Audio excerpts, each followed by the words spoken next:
Terraço Econômico e Infomoney apresentam Papo Econômico. Hoje, dia 10 de agosto de 2015, estamos de volta com o Papo Econômico. A gente some, mas a gente sempre acaba voltando. Comigo aqui o Otaviano. Tudo bom, Otaviano? Tudo bem, Victor? Tudo bem, moçada? É isso mesmo. A gente volta e com prazer.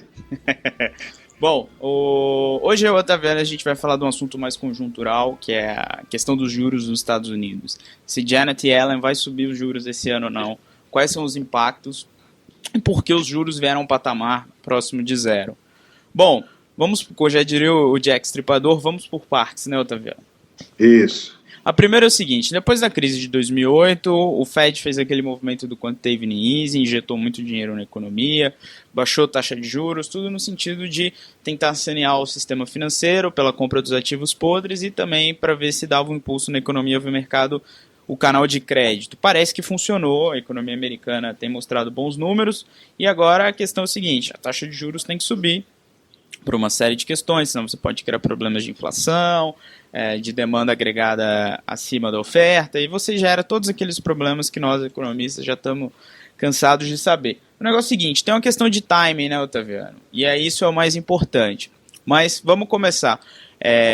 Por que o Fed trouxe essas taxas para bem baixo e manteve por tantos anos, e se isso funcionou ou não? Certo.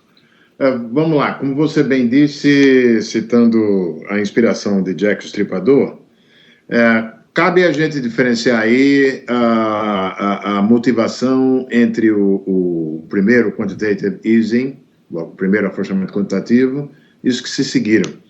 Em grande medida, a primeira dosagem de afrouxamento quantitativo, logo em seguida ao quase colapso financeiro mundial, foi para evitar aquilo que o clássico Irving Fisher observou ter acontecido nos anos 30, ou seja, processos de deflação de ativos, nos quais, para além de problemas de solvência, às vezes estruturas tendencialmente solventes se tornaram insolventes por conta de iliquidez.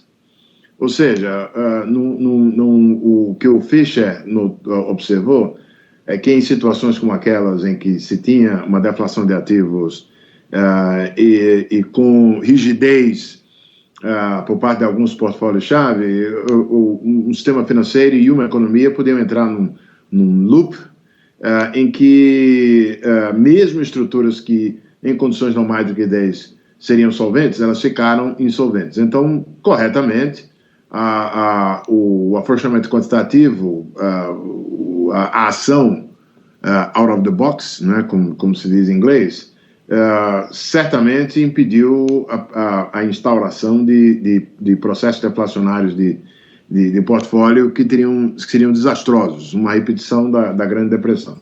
Por outro lado, esse afrouxamento quantitativo permitiu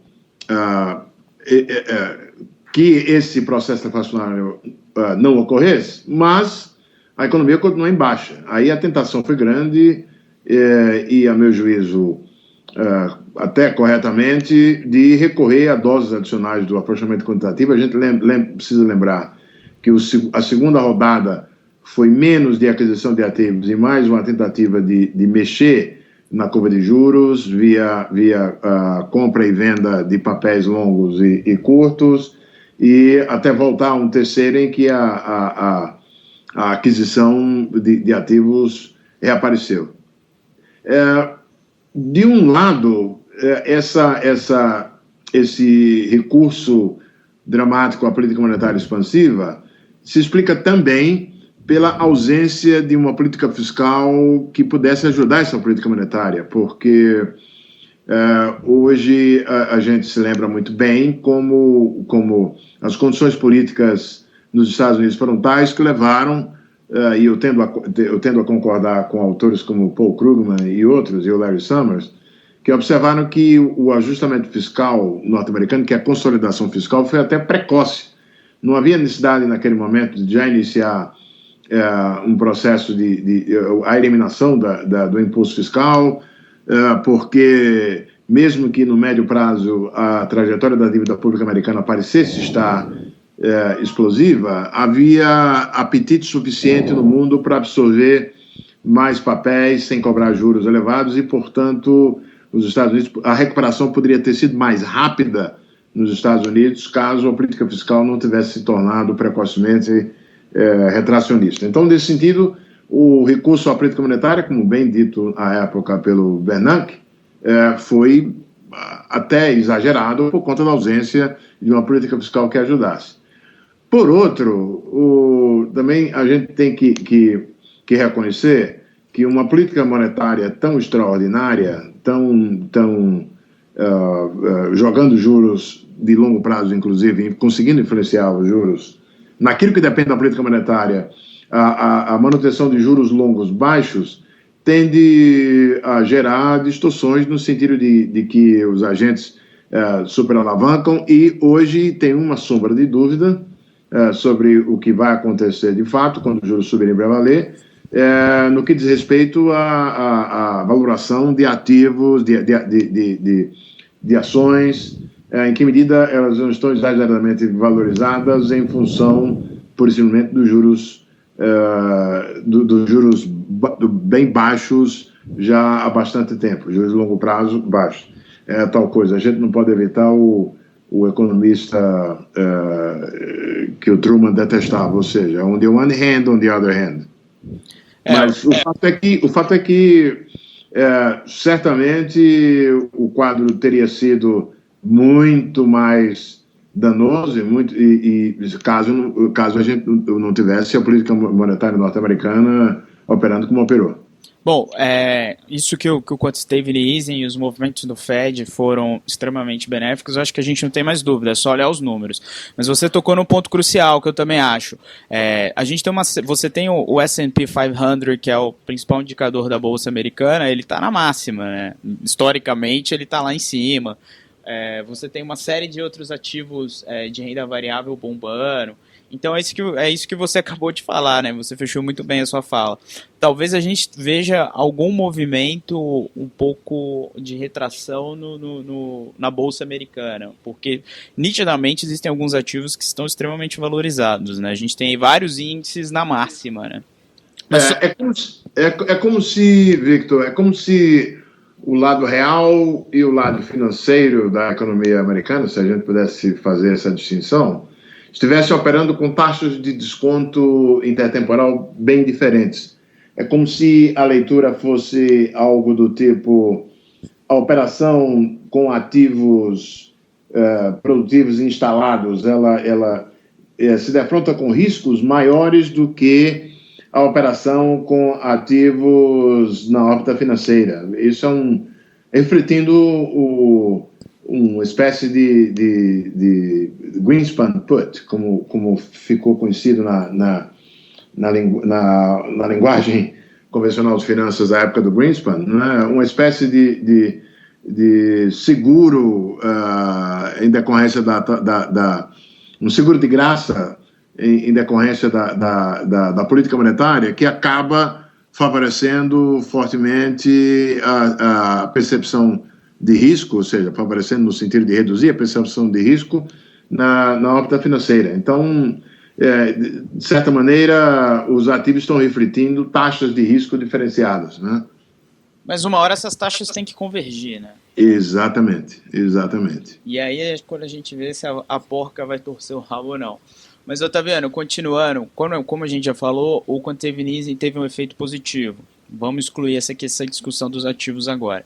Quando a gente olha os principais indicadores da economia americana, as coisas vão muito bem. O desemprego está em 5,3%, chegou a 10%, né, no auge da crise, vem caindo com consistência. A inflação permanece baixa, apesar dos juros no nível zero, né? Começou a dar uma subida, mas aí teve essa grande ajuda do petróleo, que caiu mais de 40%. E aí você olha alguns indicadores, os de horas trabalhadas, de pagamentos por hora, todos iam melhorando muito bem, indicando que a economia estava forte. A gente também tem uma queda substancial nos pedidos de seguro-desemprego. E, bom, tudo indicava que 2015 pode ser o ano que os juros vão de fato subir, dado esses números. Mas quando a gente olha os últimos meses, esses números deram uma estagnada, né? Pararam um pouco de crescer, a inflação continua muito baixa. Eu vi uma entrevista do presidente do Fed de St. Louis falando que eles estavam querendo um CPI de 2%, que é o índice de inflação, né? E eles ainda estão em 1,1, 1,2%. Então, assim, a gente vê números, eu diria, mixed feelings sobre os juros. A gente falando que sobe em setembro, a gente falando que não sobe. Eu, particularmente, teria que dar um chute e diria que não sobe esse ano. Ainda acho que a atividade está um pouco baixa.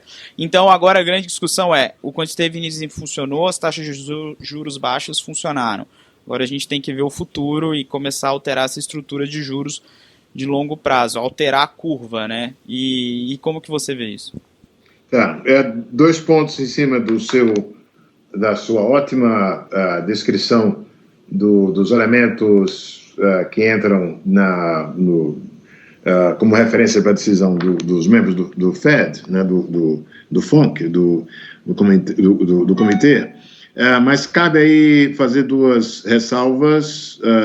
Uma, que existe uma certa controvérsia sobre em que medida essa taxa de desemprego é a medida adequada, porque, se for verdade, tem muita gente que tem também uma estatística de saída do pessoal do mercado de trabalho, né?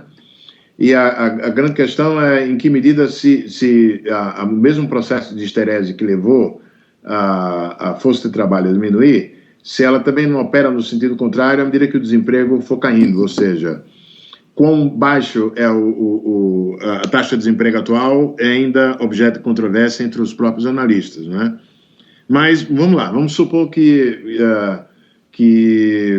a oferta de trabalho não se amplia e que essa é uma taxa de desemprego que começa a se aproximar do limiar, que seria o Nairu, né? A taxa de desemprego sem acelerar a inflação. Por outro lado, há também uma outra controvérsia sobre em que medida a evolução dos juros de longo prazo pode ser inteiramente explicada por conta da ação do Fed, né? Por conta do manejo do curto prazo influenciar a taxa, por conta de persuasão, etc. e tal. Porque há também quem diga, quem aponte como fazem o Larry Summers e o Krugman, uma tendência subjacente à estagnação, a hipótese da estagnação secular, que tem 2 vertentes, e aí a resposta da política monetária vai variar de acordo com as 2 interpretações das hipóteses de estagnação secular. E eu explico. De um lado, você tem o que eu chamei em artigos meus de hipóteses keynesianas de estagnação secular. Não sou inventor disso, mas é uma forma de classificar. Aqueles como o Krugman e o Larry Summers e também o Stiglitz, que enxergam uma tendência crônica à insuficiência de demanda agregada. Tanto que a taxa de juros de equilíbrio, ou seja, a taxa de juros real, que tornaria possível a operação da economia americana próxima do pleno emprego, seria negativa. Então, nesse sentido, eles acham que, enquanto não houver uma política fiscal mais expansionista do que a praticada nos últimos anos, enquanto não houver programas de investimentos em infraestrutura nos Estados Unidos, público-privados, enquanto não houver qualquer coisa a ser feita de redistribuição de renda ou coisa que valha, o Fed vai ser obrigado a permanecer com seus juros curtos sem aumentar, porque a economia seria incapaz de funcionar em pleno emprego, mesmo com esse 5,5% que os dados hoje apontam. Agora, tem outro conjunto de hipóteses alternativas, que eu chamei no meu trabalho de schumpeterianos, que apontam limites de crescimento nos Estados Unidos pelo lado da capacidade de oferta que são as hipóteses de que as inovações tecnológicas há muito deixaram de elevar a produtividade em nível suficiente. Se houve crescimento no novo milênio, algum crescimento mais alto do que nas décadas anteriores foi por conta das bolhas, etc. E tal. Se esse pessoal está certo, Robert Gordon e outros, né, aí a economia bate em taxas de desemprego com baixo crescimento muito mais precocemente do que os economistas esperaríamos. Então, nesse sentido, os juros teriam que subir mais rapidamente, porque a economia já estaria batendo em limites de crescimento mesmo com dados de crescimento insatisfatórios. Essa segunda vertente não bate bem não encaixa bem com o que você observou, que é essa teimosia das taxas de inflação bem abaixo da meta implícita, que são os 2%, né? Sim. Mas aí eles recorrem a explicações ad hoc, não, é questão do preço do petróleo, do preço de commodities, desaceleração no resto do mundo, mercados emergentes, etc. e tal, mas de qualquer maneira, essas hipóteses schumpeterianas de uma tendência subjacente à estagnação e, portanto, de necessidade de realismo da política monetária para evitar que se continue uma valorização artificial e insustentável de ativos financeiros, esse pessoal critica muito a manutenção artificial de juros baixos, né? Tudo isso que eu estou dizendo para você que é o seguinte: a leitura dos mesmos dados que você recitou como aqueles que influenciam a política monetária de curto prazo, ao mesmo tempo, elas dependem do contexto, digamos, mais largo prazo que esteja vigente na cabeça das pessoas que tomam a decisão quanto à política monetária. Eu tendo a concordar com você que as condições reais não dão confiança para um processo pleno de normalização da política monetária, mas, ao mesmo tempo, também creio que a tentação para o Fed de fazer um aumento simbólico, quase simbólico, de 0,25 pontos básicos até o final do ano, continua também muito forte. Desde que, evidentemente, esse aumento simbólico não seja lido, e aí a questão da comunicação pelo FONC vai ser fundamental, não seja visto como um processo de elevação substancial e que venha a afetar os juros de longo prazo. Vai ter que ter uma questão de comunicação muito delicada aí. Inclusive, que aí agora a gente já passa para o último tópico para a gente encerrar, que é a questão de como isso reflete na dívida dos países emergentes, né? E de como os países emergentes vão lidar com esse aumento aí dos juros. A gente já vê alguns fluxos de capitais fluindo, indo embora, bolsas dos emergentes valorizando. Então, como que isso nos impactaria, Otaviano? Não só o Brasil, mas todos os outros países emergentes. Certo. Tem dois aspectos aí que têm que ser levados em conta. Um é o seguinte: como você bem observou, houve um refluxo de capital, mas principalmente do pessoal de varejo. Ao mesmo tempo, quando você olha os números como um todo, na maior parte dos países emergentes, esse pessoal de varejo vem sendo substituído desde o taper tantrum de 2013, né, por investidores institucionais. Isso é interessante, porque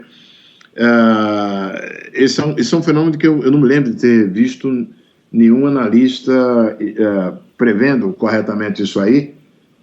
Enquanto, de fato, o pessoal varejista se mandou e não voltou, de 2013 para cá, o pessoal de longo prazo tomou lugar, porque ainda é o único, os emergentes ainda são o único lugar que oferece uma combinação de risco e retorno minimamente atrativa para os investidores institucionais de longo prazo, né?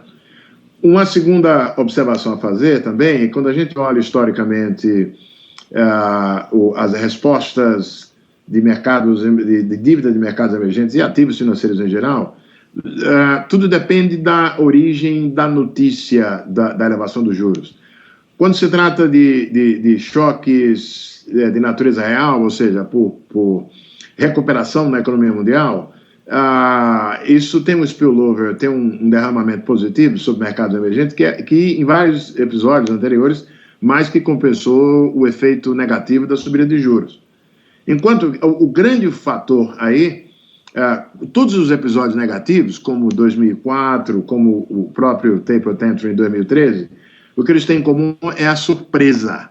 Ou seja, a pior coisa que pode acontecer é quando você tem subida de juros ou expectativa de subida de juros que aparecem de repente, como foi o caso em 2013, depois da comunicação desastrosa feita pelo Bernanke, que suscitou todo o chamado Taper Tantrum. Então, dessa vez,